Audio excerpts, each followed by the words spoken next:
Hey there, grab a seat. Let's talk a little bit about HYROX. So 2 weeks ago now, about 1.5 weeks ago, there was a HYROX race in Yokohama. If you've not heard of HYROX, look it up. You can find details about it. It is a fitness race where you run 1 kilometer and then go to a fitness station and do some kind of fitness related task. And there are 8 rounds. So you're going to run 8 kilometers and do 8 different stations. It's a defined race. For those of you who already know what HYROX is, that's as much depth as I'll go into it, and I'm going to go station by station. This is going to be a longer video. The short version is that if you're on the fence about HYROX, go ahead and sign up with a buddy. Do the I would say the open version with a friend. Do it as a double, just to get a sense of how the race goes. You'll get those full 8 kilometers of running, and then you'll share the stations, and it won't be quite as daunting of a task. In my case, I've been doing CrossFit for about 8 years now. I have a pretty good sense of my fitness level, and I used to run long distance. So I've run a marathon before, and several half marathons, and a 10K most recently last Thanksgiving. So I had some sense that okay, I can handle the running, and I need to do some specific preparation, but I should be okay. I posed the question to ChatGPT. The 4.0 version, for those of you who are savvy. 4.0 version was my yes man, and it said, fuck it, go for the pro. So I signed up for it, and I realized, after looking up the definitions of all the stations, especially I needed to prepare for the sled push. So from here, I'll go ahead and go through each station one by one, what that station is, and kind of what I learned from it. Before that, I'll tell you my kind of training protocol. I had 1 long run day per week where I was building up. In my mind, I said I have about 3 months. I'd like to build up to about 8 to 10K, just continuous. Again, with that mindset, in the race itself, you're going to run a kilometer, but then relative to the running, you're going to be able to rest. So you're not demanding that much of the stiffness of your kind of lower extremity. You let that spring kind of recoil, recoil, like get wound up again while you're doing some other thing. And that's not true for all the stations, but generally you kind of switch off the engine a little bit. You're using a different energy system. So anyway, build yourself up, and this is how it relates to you. Build yourself up with a long run once a week, and then have at least 1, and then as many as maybe 3 run-oriented workouts. The big thing that I found helpful was having a running sandwich of some sort, where you do need to run and then do a task and then run again. I felt like hypothetically that was what was going to be a challenge. Was like, you're tired from the station, you don't feel like running, but too damn bad, you got to get back out on that run.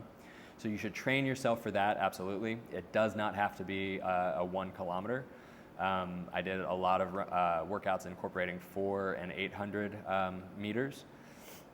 So not necessarily that 1K. One template that I really liked, it was from the CrossFit workout called Jerry, where you run a mile, and then you happen to do, in that workout, you do 2 kilometers of rowing, which in HYROX, it's 1 kilometer of rowing. So I did another video about this.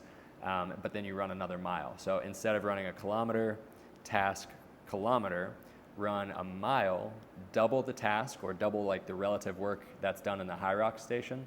And that's roughly going to be about a 10-minute block, and then run another mile. And I found that template, at least once a week, will really help a lot of people get ready. So that's a little bit about prep. Again, I think that long run, building that long run is quite specific, and it should be done. You should start kind of where you are and add 5% or 10% of the distance until you get to 8 to 10 kilometers once a week, and then again have a couple of running workouts each week to get specifically ready for HYROX. So going now into the race itself, and so you'll get an idea of like the definition of the event. So station 1 is the kilometer run, and then 1 kilometer of a machine called the ski erg. I did not have access at any point in my training to a ski erg. I have done maybe 3 workouts in my life with a ski erg, but looking at the mechanics of the movement, it was very similar to a movement that I get a lot of practice with. So my training for the ski erg was toes to bar. It's very similar. With a ski erg, you're kind of pulling the handles down. With a toes to bar, you're pulling your legs up, but it's a similar folding yourself in half using your front side core muscles. And that's where a lot of people actually on the ski erg go wrong. A lot of people think it's like an aggressive tricep extension. Your triceps are pretty damn small. If you treat it as a toes to bar, where now you're coming through the entire front side of your body, these big muscles of your armpits, the lats, your front side midsection, your hip flexors, you're going to do much better than if you're just thinking of it as an arm exercise. Now, that being said, and this is a lesson throughout the race, I think a lot of HYROX folks, they think, well, the race is all running and lower body movements, lower body as the primary mover anyway, so why would I waste my time on upper body work? And I can't speak for everybody. I don't know that much about like HYROX athletes, but my guess would be that they are neglecting upper body work to a large degree, and I think that that's probably a problem for a lot of people. You're still interfacing with every or most of the implements with your upper body, so you should absolutely still train your upper body. Admittedly, like you need your legs and you need that running capacity. I would say more, but don't completely, if you are getting into HYROX, don't completely neglect your upper body training. So again, that ski erg, not much of a takeaway. I again, other than practice gymnastics, even though it doesn't seem like it's going to apply. That's going to train your front side midsection, your upper body pulling muscles, and your upper body pushing muscles. So work on the basics, even though it doesn't look like HYROX, doesn't mean it's not going to apply to your general preparedness for HYROX. I was a little surprised coming off of the ski erg machine.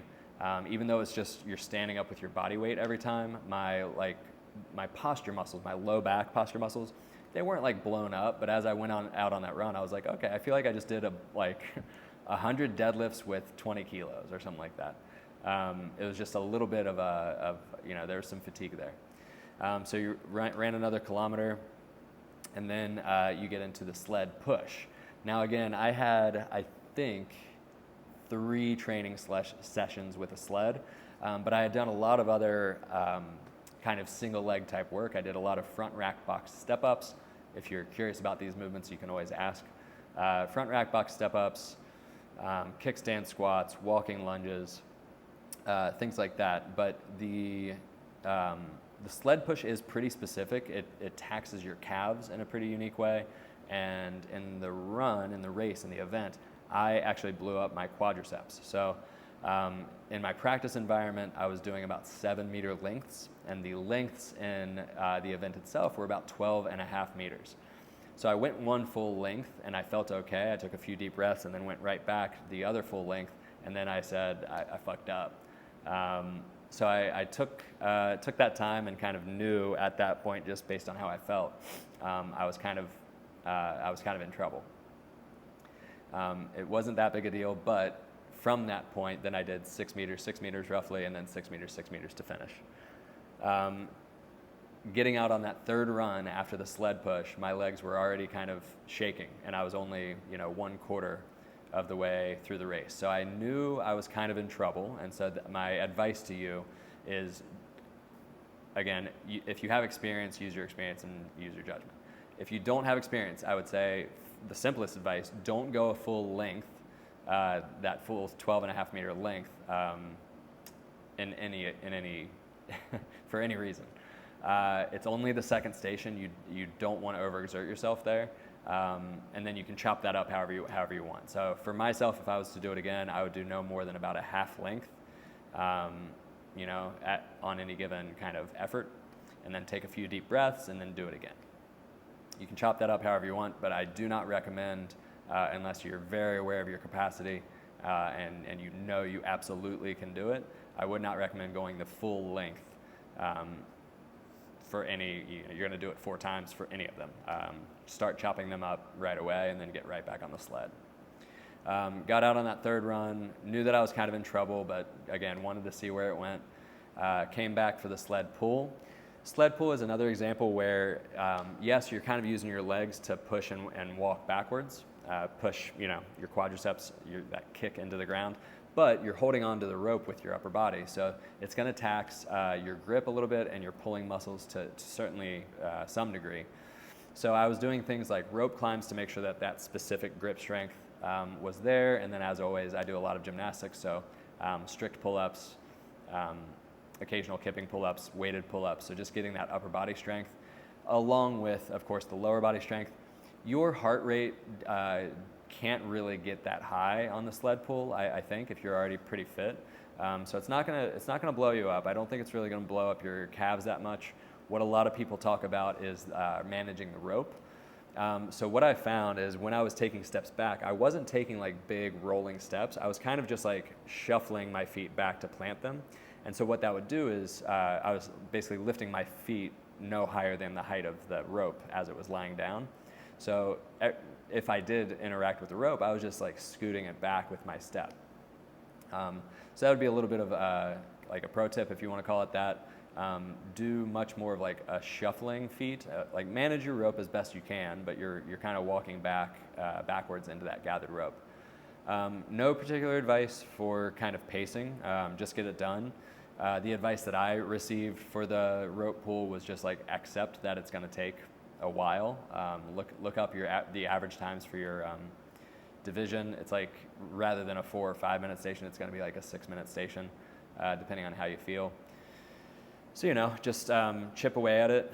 Don't trip on your rope, or rather manage your interactions with the rope and just keep on moving. From there, again, another kilometer, and then burpees. Again, with my background with gymnastics, I have some pretty decent facility with burpees. A lot of people step up their burpees. I don't think that that's saving you that much time, and I don't think that it's a good practice for the quality of your burpees or the quality of your training. A burpee is you jump both your feet back, you jump both your feet up. One thing in particular that I found helped me, again, it's a burpee broad jump for 80 meters. I would do my burpee and kind of stay bent over. So I would jump my feet up to where my hands were on the floor, stay bent over, and then reach my hand like all the way back behind me, reach my arms all the way back behind me. And I would feel kind of that tension through the front of my shoulder and my bicep, and use that to like throw my arms forward and then cover some ground kind of automatically, just using that stretch reflex of my upper body. Regardless of your style, I would not recommend doing the burpee, standing up, getting your breath, and then trying to jump. You're going to lose a lot of kind of natural spring mechanism of your body. So do try to get through the jump and then maybe stand where you are and breathe. I was choosing actually to breathe. I would do my burpee, touch my chest to the ground, and then shift to an all four position. And if I needed it, take a few breaths there. And then, get my feet to the ground, wind up, jump, get my chest to the ground, and then maybe breathe again. So yeah, don't do your burpee and stand up and breathe, I'd say is kind of the big nuance there. Try to do your burpees for quality. Stepping up, I feel like can only mess up your rhythm and mess up your ability to kind of spring and recoil for those big jumps. Do be aware in training your burpee broad jumps, your first exposure would be very modest. Gradually ramp up to that 80 meter training volume, or if you're doing a double station, 160 meter training volume. It will give you very unique tibialis soreness. Tibialis is the muscle on the front of your shin. The way your feet kind of slap the ground and your tibialis tries to decelerate that, it will get sore depending on how much volume you jump into. So advice there, don't injure yourself, don't strain that muscle too much on your first couple of training outings. You're building towards 80 meters or 160 meters again, potentially in training. So do 20 or 30 meters, 20 to 40 meters, and see how that feels. But just be aware that muscle is going to get sore in kind of a unique way. In combination with the running that you'll be doing as part of training, it'll be you'll want to be aware of the risk of shin splints. So shin splints can occur either from tibialis soreness or from an actual stress fracture of the shin bone. So just be aware of those sensations and ease into your training. So you're now halfway through your run or through the event. At this point, I did the burpees, and I looked at one of my friends who was supporting me. I said, that was hard. I felt pretty sure that I was not in trouble at the halfway point, but I wasn't 100%. The jumping from the burpees was like firing up my quadriceps, and I was already in trouble from the sled push from the get-go. So again, throughout the race, I was kind of being aware of like the potential of my quadriceps cramping. So you may want to be aware of that too. Again, I think it just goes back, don't go too hard on the sled push, and potentially don't go too hard on the burpees. From there, you'll run another K, and then you'll get to the rowing. Now the rowing is, the quick tip that I saw for rowing is like use the row to reset your race.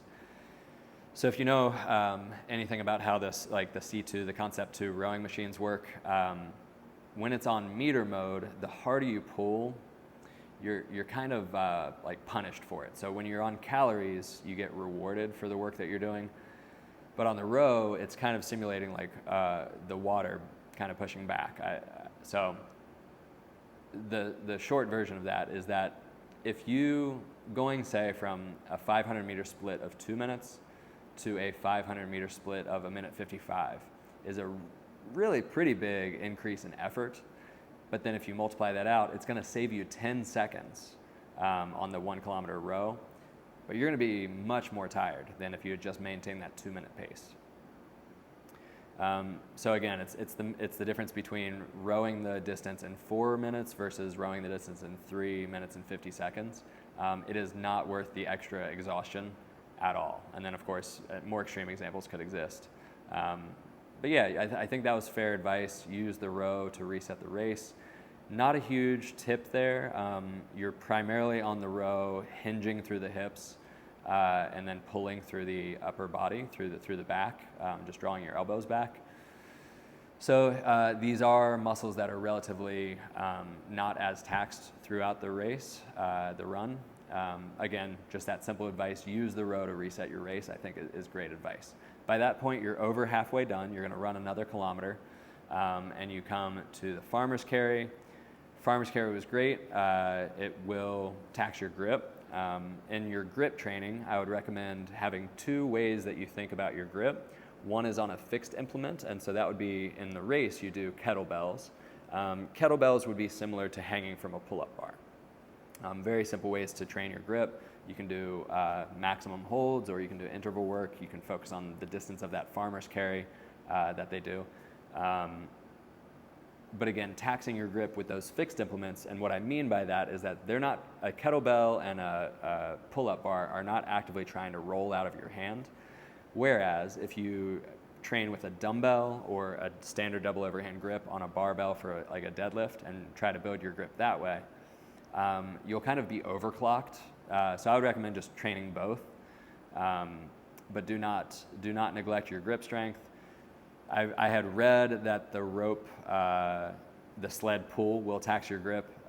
It didn't in my case. I think there are just so many ways that you can build tremendous grip strength that the HYROX load on your grip is just not that much. The takeaway is like put in the time to just train your grip. It's not that taxing. It's going to maybe add 5 minutes of specific work to your training. Or again, maybe 1 or 2 workouts that include some kind of grip element per week. So the kettlebell carry, again, it's kind of just the prelude, the calm before the storm of the last 2 stations. So the last two stations, you run another kilometer, and then you have the sandbag lunge. It's a sandbag on your back, and you do walking lunges, touching your knee to the ground for 100 meters. So for a lot of people, it's going to be just over 100 steps. Maybe like 110 steps. Takeaway there, you can't put the sandbag back on the ground. One takeaway, and there's no way around it, those sandbags are pretty fucking gross. They're all sweaty from the whole day of use. So I literally stood over that pile of sandbags and was just like, gross. And then there's no way around it, so I grabbed it and put it on. Part of the rules is that you cannot put the sandbag down. So I watched a guy put the sandbag down, and the judge immediately was like, that's minus 10 seconds or something. So that's worth knowing. You can't put the sandbag down. Not much of again, a technique there. Don't blow yourself up. I would kind of step, touch my knee, stand up and match my feet just for like another deep breath, and then just go right into my next step. I saw some people struggling on that. A good way to overclock at least your legs on that is just to do barbell, either front rack or back rack, reverse lunges or walking lunges. But again, you can, with barbell work, you can way overclock your capacity for lunges in a way that HYROX load is just not such a big deal. Of course, in the context of the race itself, the event itself, it's another task that you have to accomplish, and it is taxing, and it all adds up. But 100 meters of walking lunges, just add one workout a week or one workout every 2 weeks, because it's all cumulative. That you do some heavy walking lunge or reverse lunge work, and then working in some walking lunges in your training. And then you run another kilometer, and then you do the wall ball shots, 100 wall ball shots, and then you're done. Wall balls, I was surprised how well they went. Again, in your training, the squat pattern practice, it shouldn't just be wall balls. You should practice back squat and or front squat and or overhead squat, just to overclock. And I did most of my practice with a 30-pound ball, whereas in HYROX they use a 20-pound ball. So if you have access to a 30-pound ball, I think, as I discussed this, a big theme to me is overclock your system a little bit, give yourself some excess capacity,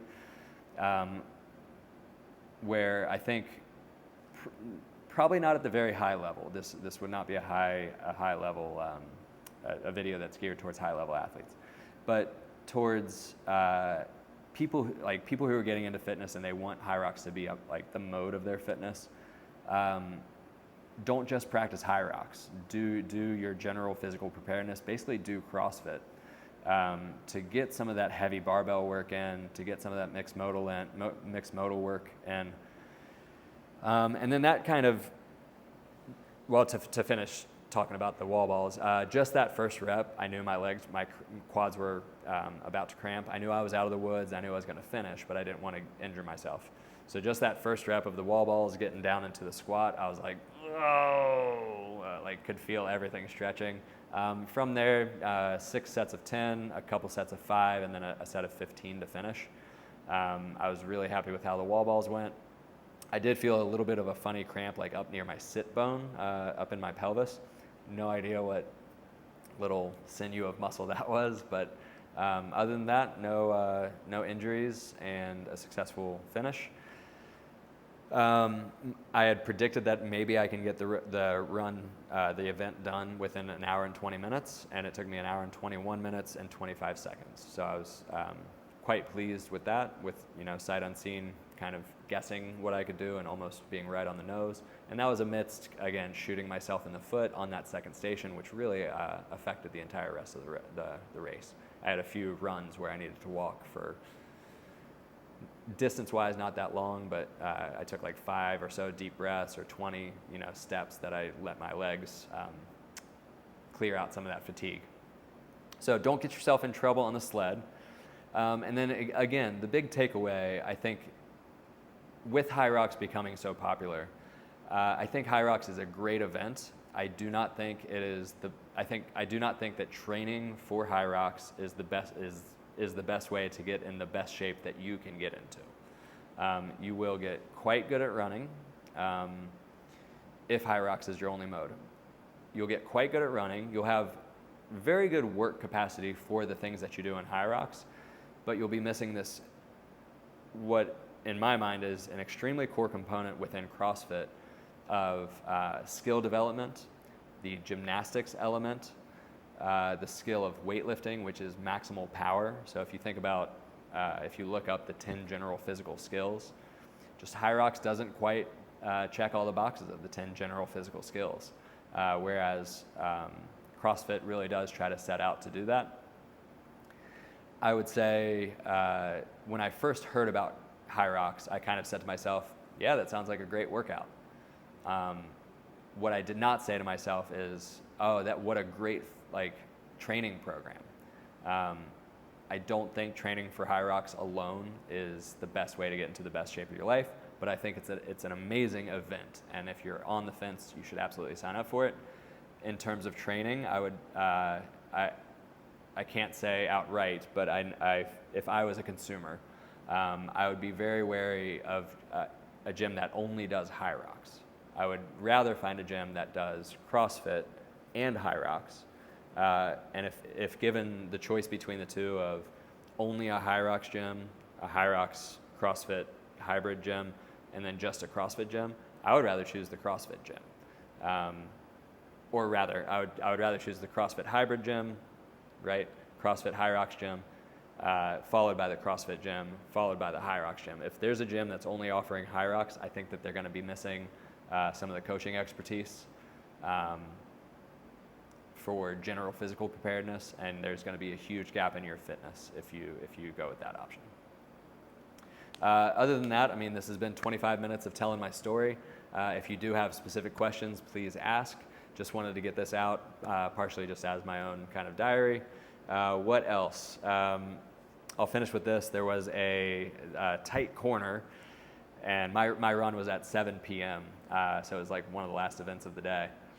There was a tight corner with a HYROX like flag hanging vertically, and I on the first run, I took that inside corner, and the flag whipped me in the arm, and it was completely wet with sweat of the entire day worth of athletes' arm sweat. I was not the only one who noticed. I talked to my other friend who did the race, and she said, "Did you get hit by the flag?" And I was like, "Yeah, I did. We all got hit." So be aware of the wet flags.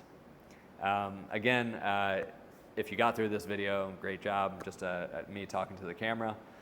If you have any specific questions, I would love to answer them. It guides me in how I can be of service to you.